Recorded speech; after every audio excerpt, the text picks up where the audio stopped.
the academy point. With Emile going, even players like Brook Lodge and Cadbury, Charlie Patino, Eddie, is there a sense of sadness, do you think? A lot.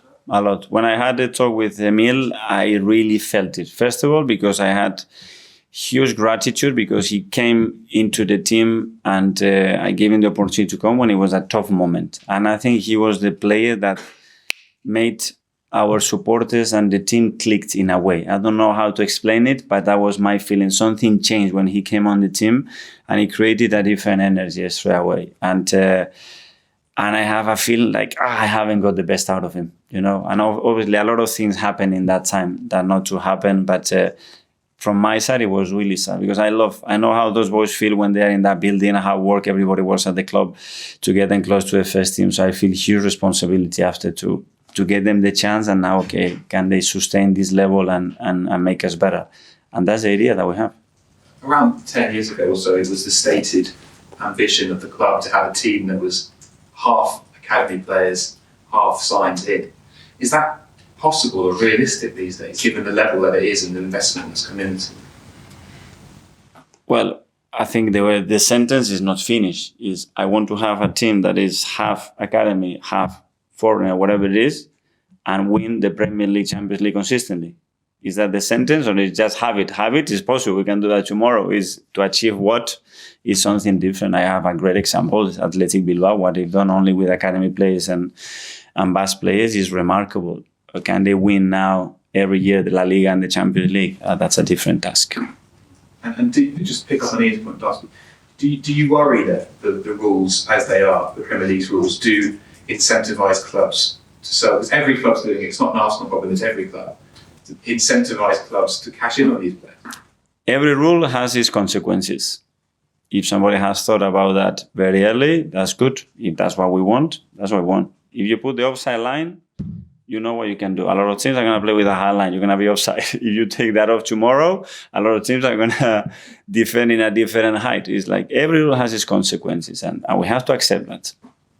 Jason? Hi, Mikel. With the transfer window obviously closing next week, one of the questions that you've had this year and last year that keeps cropping up is striker. If you were hypothetically going for a striker, in terms of the factors of cost and profile, which is out of the two, which is the most difficult to navigate, would you say?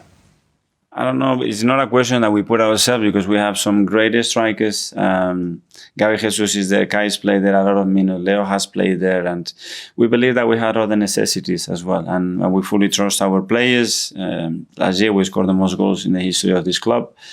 We want to get better for sure, and we'll try. But we're going to try with the players that already are with us. Away from the pitch, Bukayo Saka has had a new mural near the Emirates Stadium on the way. I don't know if you've seen it. What do you make of it, and what do you think what's the explanation between the connection between Saka and the North London neighbourhoods? Because it just seems that even if you're not a football fan, everyone kind of relates or likes Saka.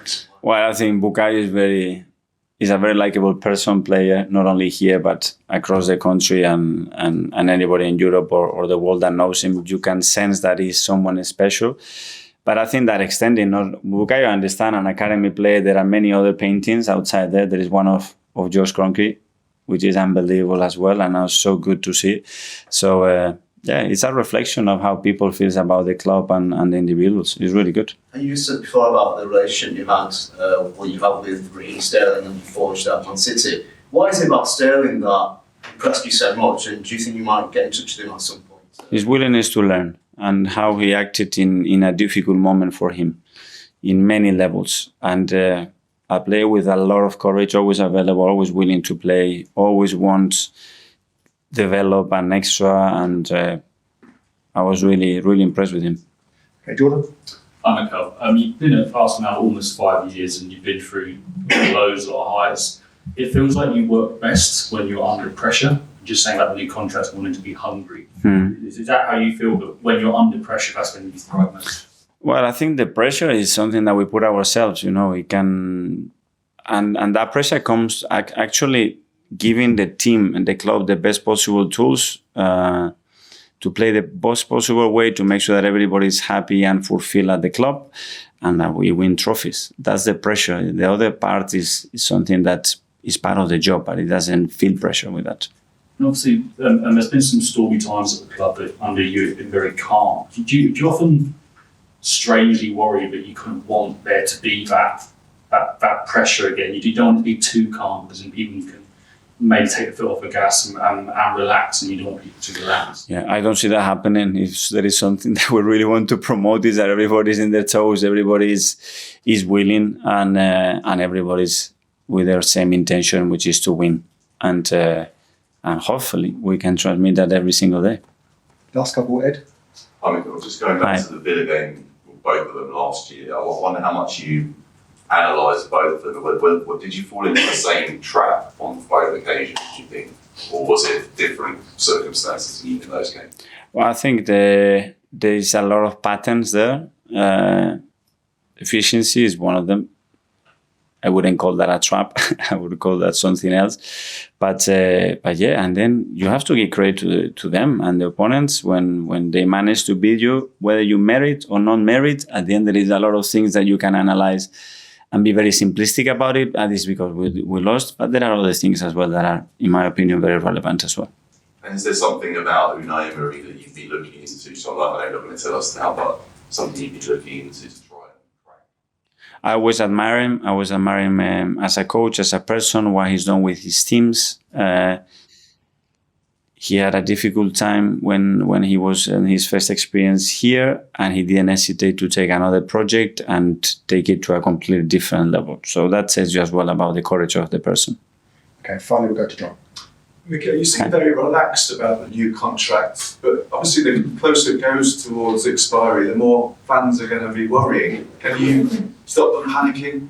Can you say something? I don't think anybody has to panic. You know, I'm in the place that I want to be. I'm really happy. Hopefully the club thinks the same thing, and the players are, which are, in my opinion, the most important ones, that I look every day to them. And when I'm talking to them and we're having discussions and we are planning things, that you sense in their eyes that sense of belief and hunger that is still there. So you're not expecting long talks? Could be over in a matter of minutes, could it? Or Minutes? I don't know. We've done it in the past. It's never been an issue, and I don't expect that happening. Okay, fine. Can I just ask how you felt about Kevin Campbell's passing? Yeah.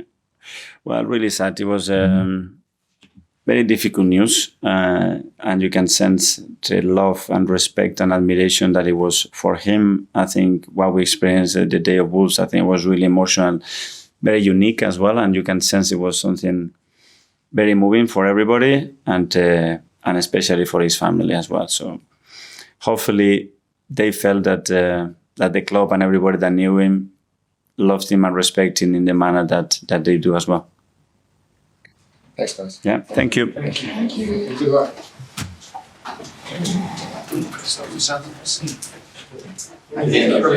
It's like loads of.